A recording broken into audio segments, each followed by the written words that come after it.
Welcome to the Chamber of Commerce Covington News Candidates Forum.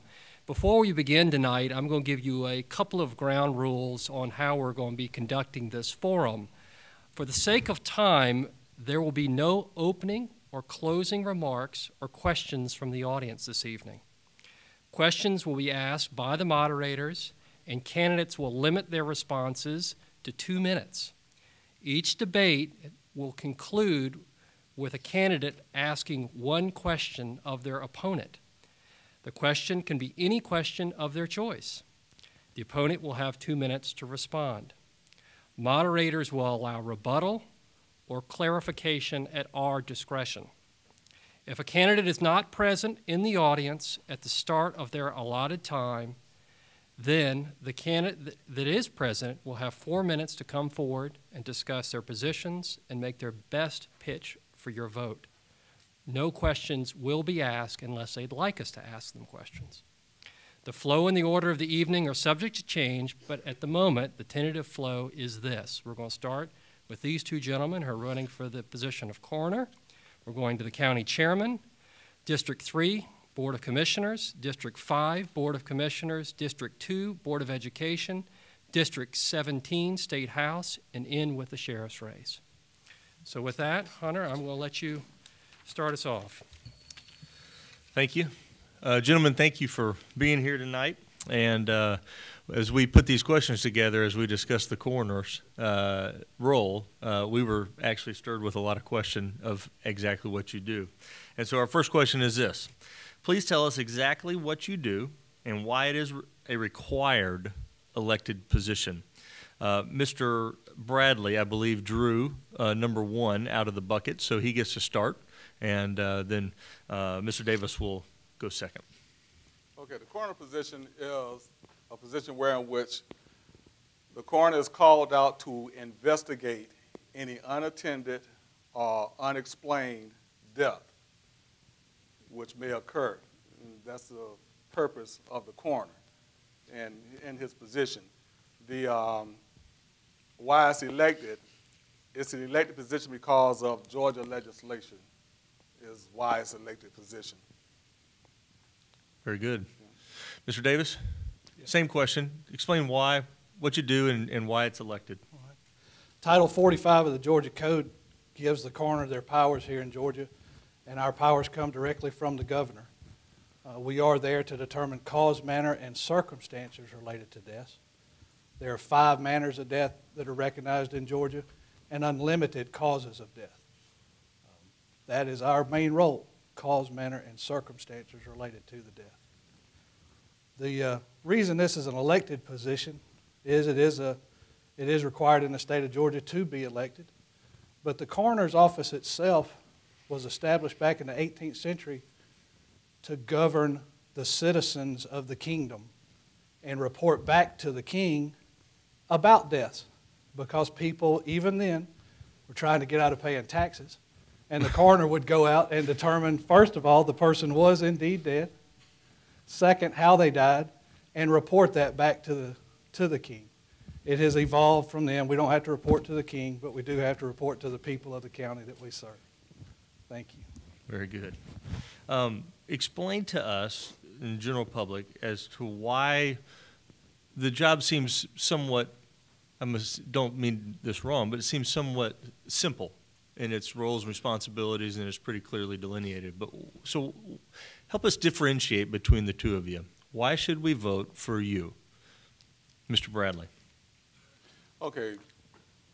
I'm seeking your vote basically because I am desiring to take the coroner position to in a role of being active in the community service, as well as the additional coroner's position, meaning that I don't want it to be where in which the coroner, every time the coroner comes, it's a bad thing. Everybody like, okay, I hate to see the coroner coming because it's bad news. Instead of that, no, I would like where in which to work with the police task force, or excuse me, the sheriff task force on crime prevention, to go out and counsel and talk to troubled youth. I also like to go out with to health care screenings and things to tell people and encourage them to get their physicals, get their exams, that they may have long life, longevity. So that is why I am seeking the coroner position, not only to take on the task of coroner, but also to move the coroner into a more community-friendly environment situation. Very good. Thank you. Mr. Davis, Ask a question of me one more time. why should the people in Newton County vote for you? In 2003, Coroner Bob Wheeler came to me and offered me the position to serve as his deputy coroner. He found me to be trustworthy and dependable. Bob and I had a friendship for a long time, and he placed me in that position to serve under him as deputy coroner. I was trained by him, trained by the Georgia Public Safety Training Center and the Georgia Coroners Training Council.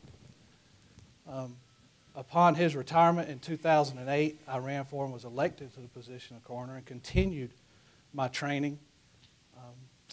The coroner's job is not as simple as one would think.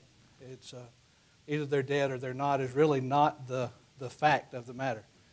It's how they died. Did they die by their own hand, by natural causes, or by the hand of another? One of the most important jobs the coroner has is child fatality. Child fatalities are child death investigations. We work with the DFACs here in the county and on a state level, and we have a panel that sits here in the county and reviews our work. Not only our work, but law enforcement's work. DFACs is involved because of the history that may be there. But our job is very, very important, very vital to the community to determine the reason these people have passed away. If it's a natural death, if that's happened, then so be it. If it's the death caused by the hands of another, law enforcement needs to know that and needs to act on that. Whether it's an adult, elderly person, or a child, they need to work together to determine what happened. And that is our main focus: cause, manner, and circumstances of the death. Thank you. All right, last question is yours. Mr. Bradley, you'll go first. There's one question you want to ask your opponent, and we'll give him 2 minutes to respond and vice versa. Mr. Davis, how would you make the coroner position more community friendly? We have done that, Robert. We have, when I was elected in 2008, took office in 2009, we go out into the community 2 or 3 times a year and speak to the local high schools. We work with the youth. We work with the Child Fatality Review Panel to educate young parents as to the dangers of co-sleeping and bed sharing that is probably the #1 cause of infant death throughout the country.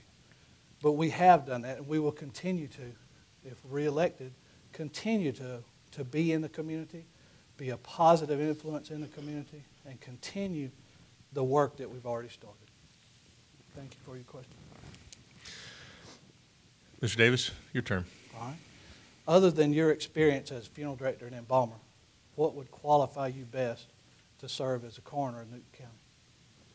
Well, because in my experiences as funeral director and embalmer, I have worked on a numerous amount of cases. I have assisted as a technician in performing autopsies. I have counseled families in the most grievous times, even at the time of death, going and talking to families. And I would use my ministerial role to go out and help enlighten and bring proper closure or measure of closure to a family when they have lost their loved one. Thank you for your question. Gentlemen, thank you very much. All right. I guess we'll take this off.